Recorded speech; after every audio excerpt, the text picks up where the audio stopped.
Shalom Ubracha, que le bon Dieu vous donne la santé, bracha vatzlaha, la santé, la joie, la prospérité, si Dieu veut. Aujourd'hui, mes amis, nous allons parler de une belle histoire que j'ai entendue, que beaucoup des tzadikim racontent sur le roi Napoléon. Vous savez que le roi Napoléon, il était un grand guerrier, et à la fin, il est mort, pas mort, il a perdu la guerre de Waterloo contre les Anglais. Mais pendant son règne, il a fait plein de guerres. Et pendant les guerres qu'il a fait Napoléon, il y avait une guerre importante contre les Russes. Et l'une des guerres, je ne peux pas vous dire quelle guerre, mais c'est une histoire qui est très connue. Il a vu que, bien sûr, vous savez, lorsqu'il y a une guerre, il y a des espions, que chacun il envoie des espions pour espionner l'adversaire. Donc, Napoléon, il n'avait pas beaucoup des informations sur la grandeur et de la Russie. Comment il va... La stratégie, comment commencer la guerre, pas où commencer la guerre. Parce que la Russie, c'était grand quand même.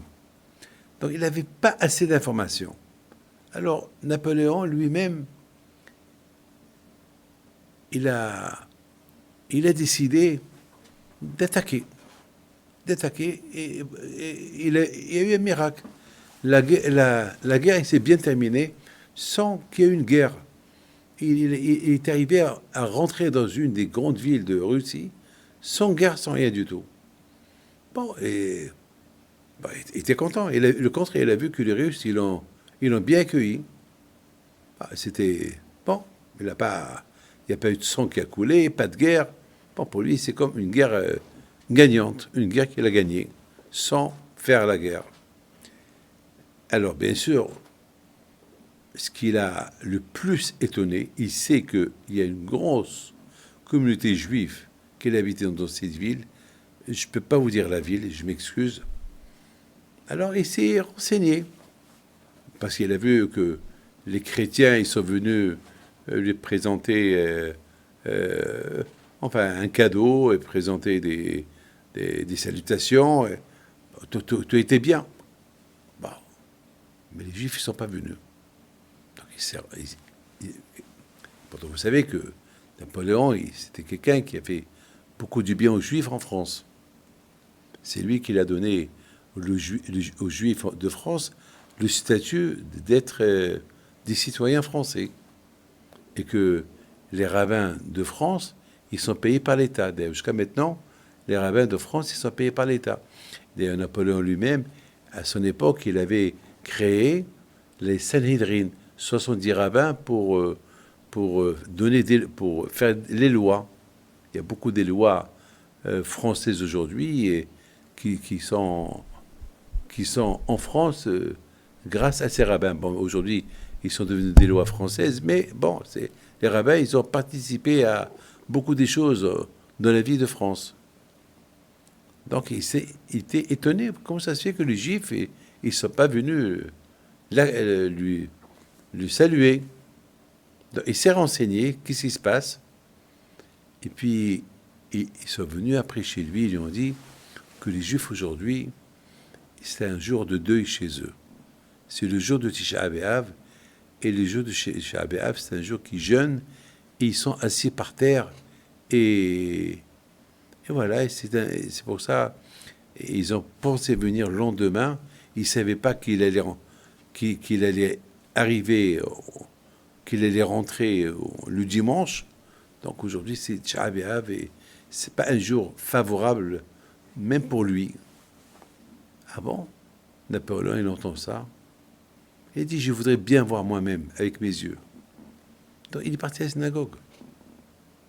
Vous savez que à Tisha B'Av, c'est vraiment Tisha B'Av.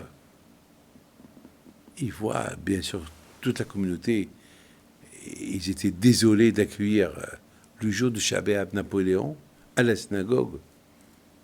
Et Napoléon, il les regarde et leur dit, bon, mais tout d'abord, expliquez-moi, c'est quoi Tisha B'Av? C'est quoi ce jour-là qui est tellement important pour vous que vous n'êtes pas venu me saluer? C'est quoi? C'est un jour de fête? C'est un jour de deuil? Qui est mort? Qu'est-ce qui se passe? J'ai jamais entendu parler de ça. Il lui a dit, comme aujourd'hui, il y a à peu près 1700 ans, que notre temple a été détruit et on le pleure. Chaque année, on le pleure. Parce qu'avant, on avait Israël, on vivait dans notre terre, et depuis que Titus il a détruit le temple, les Juifs sont partis en... Il n'y avait plus rien à faire à Jérusalem. Et pourquoi vous n'avez pas construit le temple? Parce qu'on n'avait pas le droit. Parce que le troisième temple, c'est Dieu qui va le construire. On a construit le premier, Shlomo Ameler, il a construit. Le deuxième, c'est Ezra et Mordechai Tzadik et Esther qui l'ont construit, le deuxième. Mais le troisième, on n'a pas le droit de construire. C'est Mashiach qui va le construire. Donc pour le moment, on pleure la destruction du temple avec l'espoir de voir le troisième venir. Napoléon, il les regarde. Il leur dit, j'en suis sûr. Un jour, vous allez le voir. Si après 1700 ans, vous avez l'espoir du troisième temple, vous êtes des juifs, vous êtes très intelligents, vous n'êtes pas bêtes, vous ne pleurez pas pour n'importe quoi. Si vous pleurez la destruction du premier temple et du deuxième temple, et vous attendez le troisième, c'est qu'un jour vous allez le voir. Alors, mes amis, je vous dis une chose. Si Napoléon, qui n'est pas juif, il a réussi à comprendre tout seul que lorsqu'on pleure quelque chose, on va l'obtenir après, alors qui sommes-nous pour ne pas y croire à ce que Be'ezrat Hashem, Mashiach va venir, il va le construire le troisième temple. Que Hashem vous protège. Amen.